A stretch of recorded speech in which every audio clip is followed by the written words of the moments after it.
कैसे हैं सब लोग। पेज नंबर 41 डिस्कस करते हैं। मेरे नोट्स मेरे यूट्यूब चैनल से डाउनलोड कर सकते हैं और अपने साथ में नोट्स का प्रिंट आउट लेकर के बैठें। पेज नंबर 41 में दो टॉपिक हैं। सबसे पहला है Newton's the much awaited Newton's law of cooling. Page number 40 में जब डिस्कस कर रहे थे तो वहाँ पे भी न्यूटन्स लॉ ऑफ कूलिंग के बारे में काफ़ी बात हुई थी। तो लीजिए आ गया Newton's law of cooling topic. तो ये एक तो डिस्कस करेंगे कि what is Newton's law of cooling, इसका मैथमेटिकल एक्सप्रेशन ऑब्टेन करेंगे। और इसके अलावा दो छोटी छोटी टर्म्स डिफाइन करना सीखनी है। एक तो इमिसिव पावर कैसे डिफाइन करते हो, इमिसिव पावर, और दूसरा स्पेक्ट्रल इमिसिव पावर। तो है तो दोनों इमिसिव पावर ही। इमिसिव पावर डिफाइन करना आ गया तो स्पेक्ट्रल तो बस एक पर्टिकुलर वेवलेंथ के लिए डिफाइन करते हैं, वेवलेंथ रेंज के लिए, that is called emissive spectral power. तो चलिए सबसे पहले स्टार्ट करते हैं न्यूटन्स लॉ ऑफ कूलिंग से। तो जैसे कि हमारी बात हुई थी कि न्यूटन ने एक एक्टिविटी की, एक एक्सपेरिमेंट किया और उस एक्सपेरिमेंट के उन्होंने कुछ फाइंडिंग्स बताए, that is called, and that experiment was related to cooling of an object. एक ऑब्जेक्ट किसी टेम्परेचर पे रखा हुआ है, मतलब उस ऑब्जेक्ट का टेम्परेचर है कुछ, जैसे सपोज एक cup of T U have just taken from the container of the T, और उसका टेम्परेचर कितना होगा, 70 डिग्री 80 डिग्री सेल्सियस, ऐसा कुछ टेम्परेचर होगा।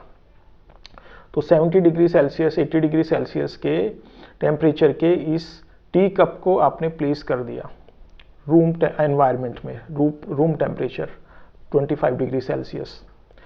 तो धीरे धीरे ये जो टी का टेम्परेचर था वो धीरे धीरे डाउन होने लगेगा, वो एनवायरनमेंट के टेम्परेचर की तरफ अप्रोच करने लगेगा।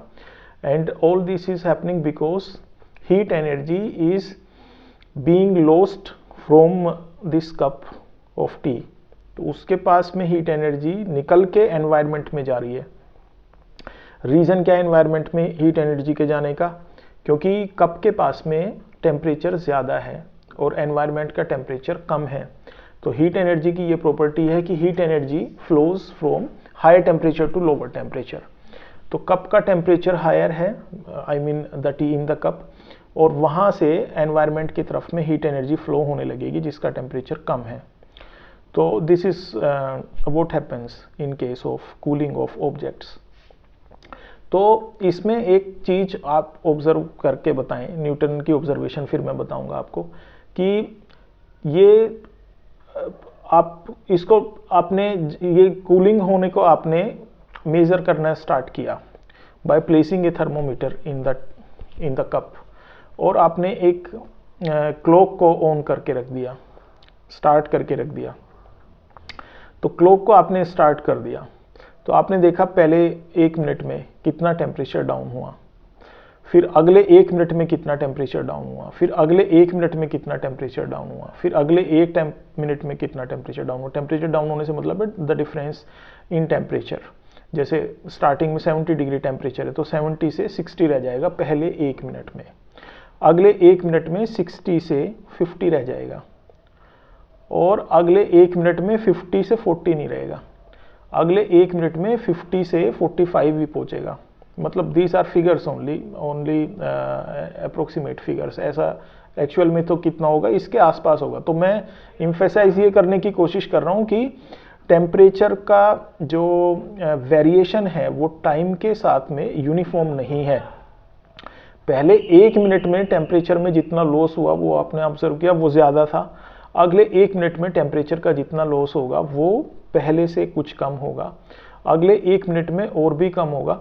तो ये उतना ज़्यादा कम होता जाएगा जितना कि ऑब्जेक्ट का टेम्परेचर एनवायरनमेंट के टेम्परेचर के अप्रोक्सीमेटली क्लोज है। जितना उन दोनों के बीच में टेम्परेचर डिफरेंस कम है उतना ही हीट फ्लो का रेट उतना ही कम होता है। हीट फ्लो का रेट का मतलब होता है कि द हीट फ्लोइंग इन पर second of time, per unit of time. तो 1 सेकेंड में फ्लो होने वाली हीट उतना ही कम होती है जितना कि उन एनवायरनमेंट में और ऑब्जेक्ट के टेम्परेचर में डिफरेंस जितना कम होगा। और अगर टेम्परेचर में दोनों के टेम्परेचर में डिफरेंस ज़्यादा होगा तो ये हीट फ्लो का रेट काफ़ी ज़्यादा होगा। तब स्टार्टिंग में टेम्परेचर डिफरेंस ज़्यादा था, टेम्परेचर डिफरेंस यानी कि एनवायरनमेंट और ऑब्जेक्ट के बीच का टेम्परेचर डिफरेंस ज़्यादा था, तो ज़्यादा था तो वहाँ पे हीट फ्लो का रेट भी काफ़ी ज़्यादा देखने को मिला। और बाद में ये टेम्परेचर डिफरेंस कम होते गया क्योंकि ऑब्जेक्ट का टेम्परेचर एनवायरनमेंट के टेम्परेचर के पास आने लग गया। तो बाद में जब टेम्परेचर डिफरेंस कम होने लगा तो ये हीट फ्लो का रेट भी कम होने लगा। तो बस ये न्यूटन की ऑब्जर्वेशन है, और न्यूटन ने इसको मैथमेटिकल फॉर्म में एक सिंपल सा स्टेटमेंट है कि the rate of flow of heat is directly proportional to temperature difference between object and its environment. तो बस इसी को मैथमेटिकली उन्होंने बोला। तो सबसे पहले एक rate of loss of heat का लॉस होना है, इसमें गेन तो होना नहीं है। गेन भी हो सकता है कि अगर एनवायरनमेंट का टेम्परेचर ज़्यादा हो, फॉर एग्जांपल अगर आपने कोल्ड ड्रिंक रखी है और कोल्ड ड्रिंक का टेम्परेचर आपने रेफ्रिजरेटर से निकाल के या उसमें आइस क्यूब्स डाल के रखा है तो 0 डिग्री सेल्सियस है, और एनवायरनमेंट का टेम्परेचर रूम टेम्परेचर है, तो वो धीरे धीरे हीट गेन करने लगेगी cold drink, and it will approach to the temperature of environment.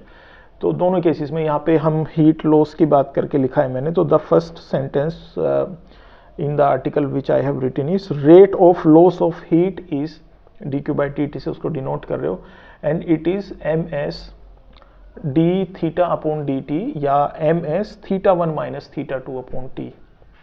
That is how you calculate it. This is not Newton's law. This is the expression for rate of loss of heat. ये rate of loss of heat तो आप अपने आप से ही calculate कर सकते हो। dQ/dt आप कैलकुलेट कर लो। dQ/dt is equal to ms (θ1 - θ2/t). Okay. Now temperature difference between the body and the surroundings is theta minus theta naught, where theta is the temperature of the body and theta naught is the temperature of the surrounding. तो theta जिसको हमने body का temperature बोला है, it has been taken average of θ1 and θ2.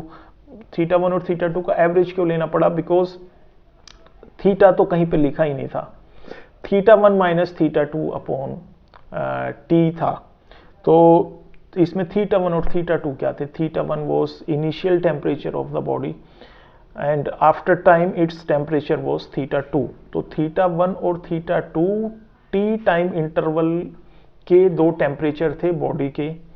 Temperature उसका पहले initially T1 था and it reduces, it becomes lesser by some amount and it becomes θ2 after a certain time t। तो ये जो θ1 और θ2 थे, तो बॉडी का टेम्परेचर माना कितना जाए, θ1 माना जाए कि θ2 माना जाए, तो इनका एवरेज ले लिया हमने। तो we have taken temperature of the body as average of θ1 and θ2। So theta से उसको डिनोट किया, theta is equal to θ1 plus θ2 divide by 2। Okay, तो ये थीटा की वैल्यू हो गई।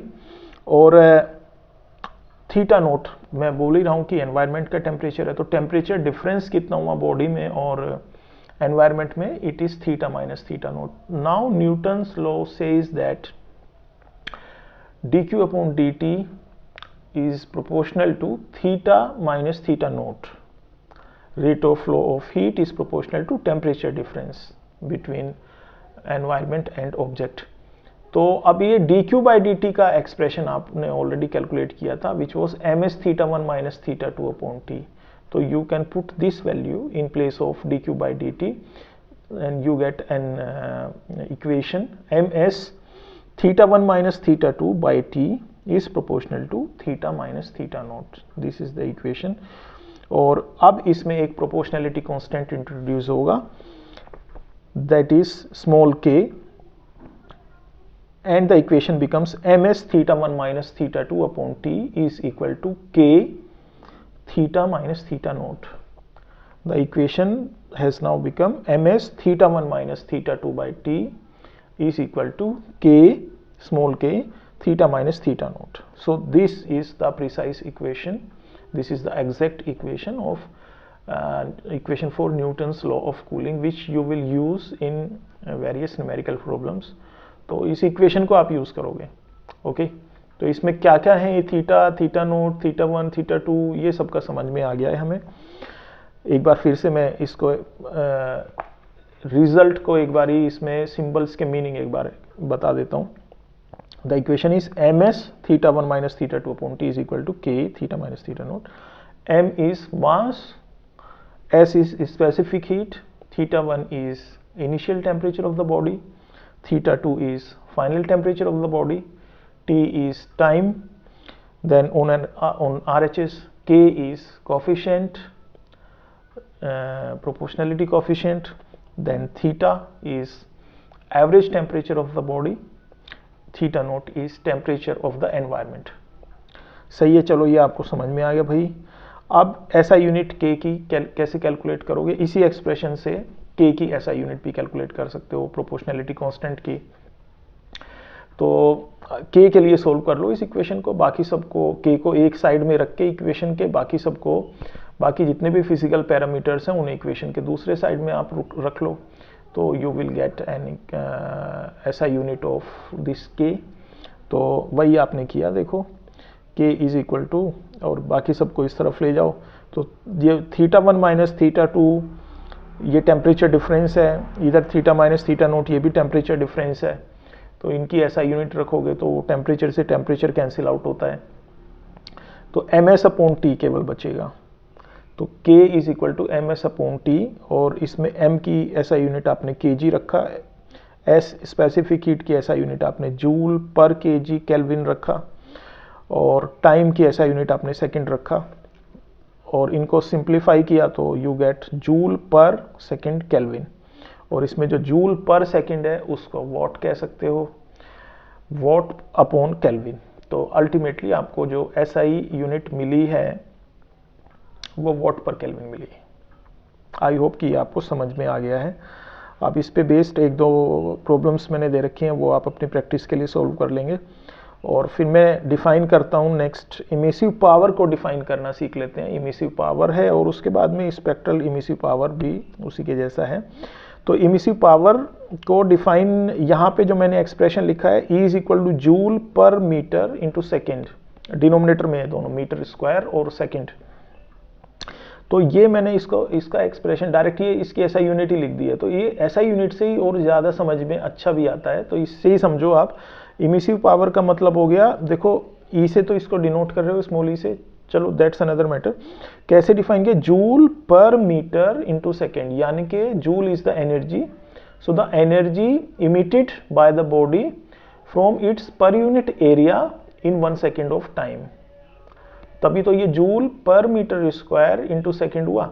Joule is the energy emitted, emissive power है ना, इमिट करने की पावर है। दूसरा एक और होती है एब्जॉर्प्टिव पावर, यानी कि एब्जॉर्ब करने की पावर। तो इमिसिव पावर को यानी कि कितना एनर्जी वो इमिट कर रही है, और इमिट कर रही है कहाँ से, अपनी एंटायर बॉडी से नहीं, एंटायर बॉडी से नहीं, उसकी बॉडी के पर यूनिट एरिया से। तो पर यूनिट एरिया का मतलब हो गया 1 मीटर स्क्वायर एरिया। और कितना टाइम में, पूरा 1 घंटे में, 2 घंटे में, 10 दिन में, नहीं, पर सेकंड कितना इमिट करती है, ऐसे डिफाइन करना पड़ेगा स्पेसिफिकली। तो it is joule per metre square into second. तो अब इसमें ये जो जूल पर सेकेंड है, this you can write watt power, और watt per metre square, watt per metre square, ये इमिसिव पावर की ऐसा यूनिट होती है। और यहीं से इसकी डेफिनेशन भी समझ में आती है। और इसी तरीके से स्पेक्ट्रल इमिसिव पावर की अगर आप बात करोगे, तो spectral emissive power is emissive power only, but it is the power which is being radiated in a particular wavelength segment। तो वेवलेंथ सेगमेंट को, कि इस सेगमेंट के लिए आप बात कर रहे हो, तो उसको पर एंगस्ट्रॉम, इसमें एक और फैक्टर इंट्रोड्यूस कर लो, पर एंगस्ट्रॉम। तो it becomes E lambda is equal to joule per metre square second angstrom. तो इसमें केवल एक जो पहले जो आपने टर्म पढ़ी थी, joule per metre square second पढ़ी थी, अभी उसके साथ में केवल एक और फैक्टर एंगस्ट्रॉम और आ गया है। तो joule per metre square second angstrom, और इसको आप again you can write what per meter square angstrom. Watt per meter square angstrom. So this is how you define spectral emissive power. तो page number 41 में बस इतना ही है. Page number next topic के साथ में पेज नंबर नेक्स्ट कंटिन्यू करेंगे.